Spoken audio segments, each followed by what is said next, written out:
Why would you do that? Why would you take money out of the till?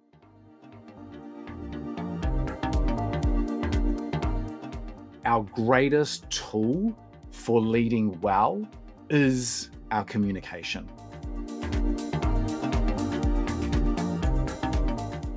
And most of our negative behavior in life and in the salon comes from an unmet need. You as an elevated leader, you as a better leader of your business, you don't react. How do we create an environment or a culture where all of my team members feel secure enough to ask for help? Okay, so let me ask you something. Have you ever felt like you're consistently and constantly putting out fires in your salon, like caught in the middle of team drama or struggling to get your team like all on the same page together? Today's episode is a game changer for salon owners wanting to lead with confidence and, as a result, get some time back and finally create that high-performing team that runs without you. And the secret? Well, it's not just hiring better staff, although that helps. It's how you communicate. And our leadership expert and coach inside the boardroom, Joel, he's back for another episode. And he's going to break down the exact mistakes that you keep making that keeps you stuck in the drama cycle, do you know? And more importantly, how to step into your power as a salon CEO. And if you've tried and tired of losing great staff, wasting time in conflict, or feeling exhausted by managing all the different personalities, well, this episode is for you. This episode, of course, is sponsored by The Boardroom. It's our exclusive program for salon owners turning over $1 million or more and want to double that, who are already building a business that gives them freedom and just need to expand on that. Not just a paycheck, more freedom, more profit. Let's dive in. Hey, and welcome to the podcast. My name is Coach Joel, and I work with our boardroom salon owners inside of Salon Owners Collective. For those of you that don't know, those are the salon owners that are already turning over at least $1 million a year in revenue. And today I wanted to share with you a bit of a conversation and a teachable moment specifically for those that are already turning over $1 million in revenue. But if you are at that $500,000 or $750,000 mark, this integrated into your leadership and into your salon is going to be a game changer. It means that when you get bigger, which can often feel like a stressful concept or idea for the future, you're actually going to be more efficient. And so today's podcast is actually all about leadership. And specifically, it's about how you're leading. And over the last 25 years, myself working in the area of leadership, one thing that I know for absolute sure is that our greatest tool for leading well is our communication. And when you think about great leaders, even though their communication style will be unique and different across different leaders, I think we could probably all agree that to an extent, especially in the context of their teams, they're really, really good communicators. And so one of the questions that I have for you straight away is how would you rate your own communication? And one of the ways that we can start to find the answer to that is by looking at the performance and behavior of our teams. Now, as I said, this podcast is really aimed at those that are already in that $1 million plus category. And so if this feels a little bit confronting, then you're absolutely in the right place. When it comes to communication, you know as well as I do that it's not just about the words that are communicated, it's actually about meaning. And so often, what we realize through the experience of personal relationships is that arguments and friction often stem from us reacting to the words that are said rather than the intent that sits behind those words. And the same thing can happen for owners inside of their salon with their team members. And so, another question for you to think about is, have you ever had a staff member before that says something that frustrates you, only to realize a day, a week, or a month later that that actually wasn't about you at all? So, when we start to take charge of our communication, therefore get in the driver's seat around our leadership, what happens is that you start to build what we call trust in your team. Trust with them, you trust them, they trust you, and we all start to trust each other. This leads to an increase in team loyalty. And then all of a sudden, you start to lead with far more confidence. You'll see it show up in productivity, you'll see it show up in performance, and you'll definitely see it show up in team morale. If you don't, if you don't take charge of your communication, if you don't lean into leadership, what we see so often is that as the owner, as the CEO of your business, you stay stuck in the fires. You stay stuck in the drama and you're trying to figure it out and decode it. And, you know, uh, you've got one staff member coming to you saying, "Hey, Sally said this," and you're like, "Well, how do I deal with this? Because Sally's not supposed to know that you are telling me this." And it can feel like you're just right in the middle of all of the drama. It ends up burning heaps of time. You end up experiencing way more conflict. Your emotional state throughout the course of the day, the week, the month, the year is far more negative than it needs to be. And ultimately, you end up losing great staff. So when we think about the mistake that runs through all of us until we become aware of it, it's often that as the owner, we are reacting to what a staff member says or what they do instead of asking the question, what does this really mean? And so, something to think about as you move forward in your business is, you as a elevated leader, you as a better leader of your business, you don't react. You don't react anymore. But instead, what you do is something that you've always known, which is read between the lines.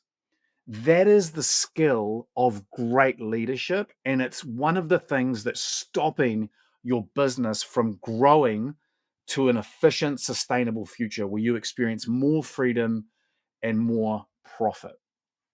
And so I just want to land a couple of ideas for you today so that you can jump off this podcast and you can actually start to mobilize a better future for your business.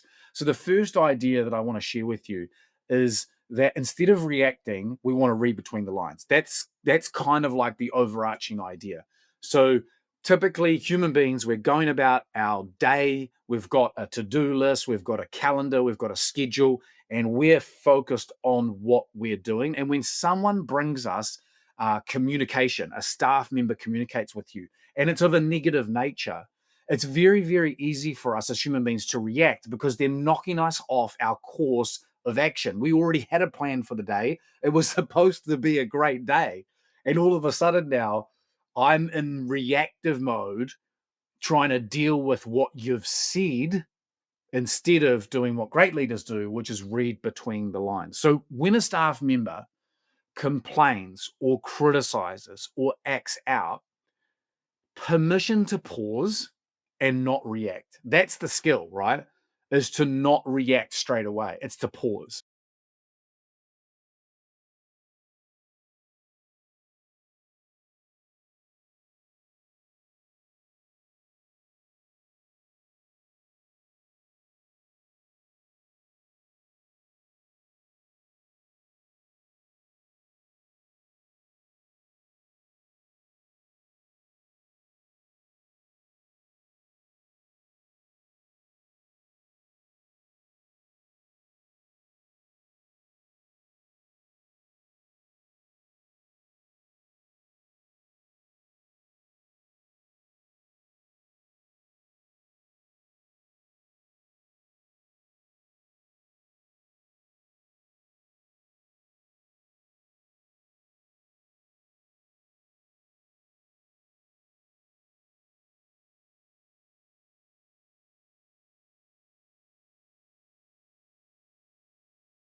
For you as the leader, the development piece is about going, what's underneath this? If, for example, a staff member has been complaining to you in one way or another about the hours that she is doing, like it's not working for her, often what we find is it's not actually about the hours. It's actually about, and this is the reading between the lines part, it's actually about feeling undervalued or unheard. Just let that sit for a moment. Can you see how that could be what it is that they're trying to communicate? And for most human beings, for most of your staff members, they just haven't arrived at this level of awareness yet. They just don't understand how to communicate better. But instead of pointing the finger out at them and saying, you need to communicate better, what we're going to do is we're going to take full ownership and we're going to pause and ask ourselves a great question. What's underneath this? The second idea is understanding the unmet need. So every single human being walking the face of this planet has human needs. And you know this from your own life experience.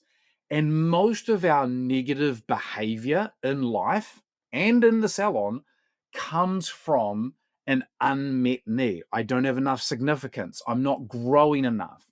I don't have the security that I want, that I need.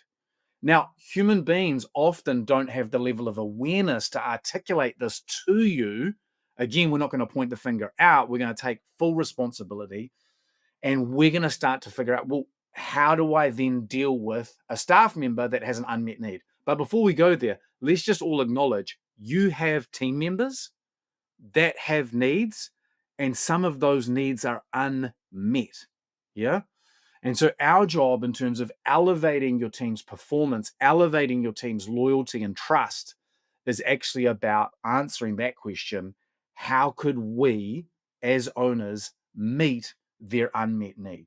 So, just to summarize, they're going to say something of a negative nature at some point. Instead of reacting, we're going to pause and we're going to ask ourselves, what is underneath this? What's this actually about? Second of all, realize that what that's actually about is an unmet need. It's going to be one word. It's like a value, like novelty or certainty or significance or growth. Like they're just not getting it. And once you're aware of that unmet need, you can move forward. This is the great thing about communication. Um, I often am working with owners and they have a problem whereby you've got a staff member in the back room that's gossiping about another staff member to another staff member, right? They're not there. We're talking behind that person's back. And what's probably going on for the person that's doing the talking about another staff member is that they have a need for validation and importance and significance, and it's not being met. It's not being met by the culture and the leadership of the current team. And so, what that means for us is that now we've got a pathway forward. I have staff members that find that they need to talk about other people to feel significant. What's the opportunity here? Could I develop, integrate, elevate our culture to the point where everyone feels a high sense of validation and importance? Of course, you can do that. It's actually really, really simple. So, the first idea today is instead of reacting, pause and read between the lines. What's underneath this?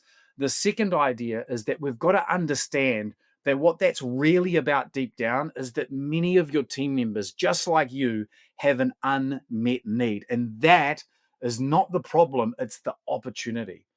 And then the last thing that I want to share with you in this very short podcast about communication, which makes you a better leader, which ultimately allows your business to grow, is that we as owners need to lead them to a better way. So if the way that they typically act out is of a negative nature, like they're saying this or they're doing that, and it's not helpful, it's not useful, it's our job, responsibility, and actual opportunity to lead them to a better way.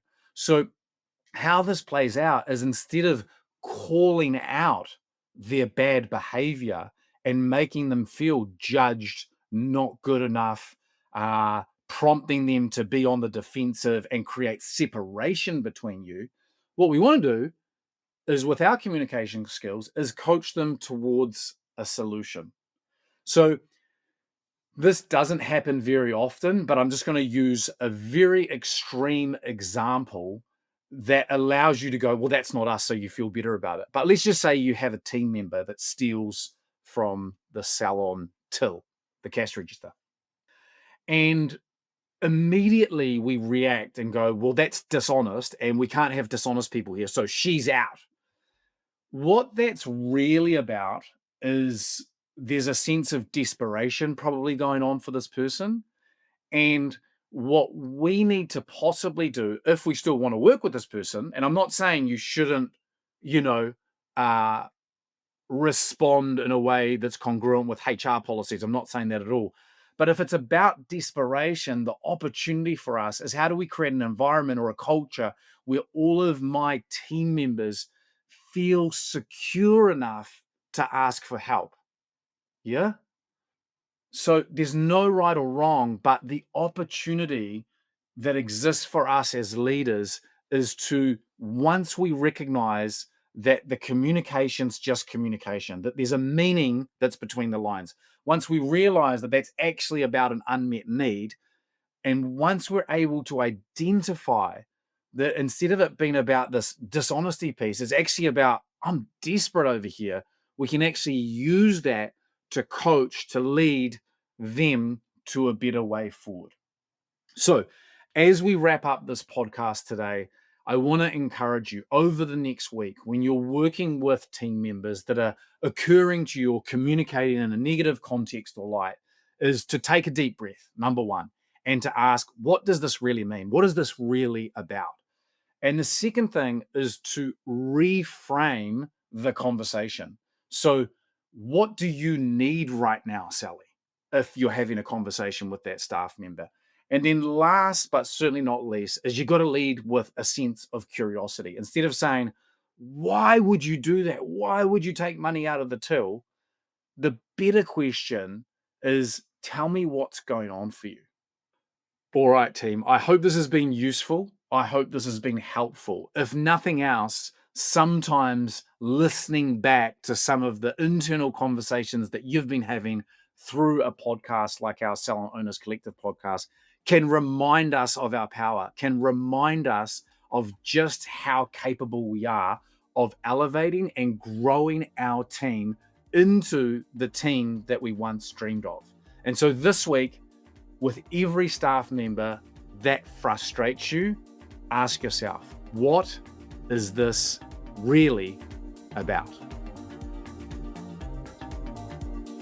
All right, and that's a wrap. Thank you, Joel. And if this conversation has sparked something, and you know that elevating your leadership is the missing piece in your salon success, then let's chat. You're very welcome to book a strategy call with me or one of my team, and let's map out your leadership strategy so you can go from overworked salon owner to a confident salon CEO. And we'll see if Salon Mastery or the boardroom is the right fit for you to help you scale to $1 million, past $1 million, multi-million dollars, and create a business that runs without you. Just click the link. I'm going to leave it in the show notes of this episode. Look forward to meeting you. Same time, same place next week. Ciao for now.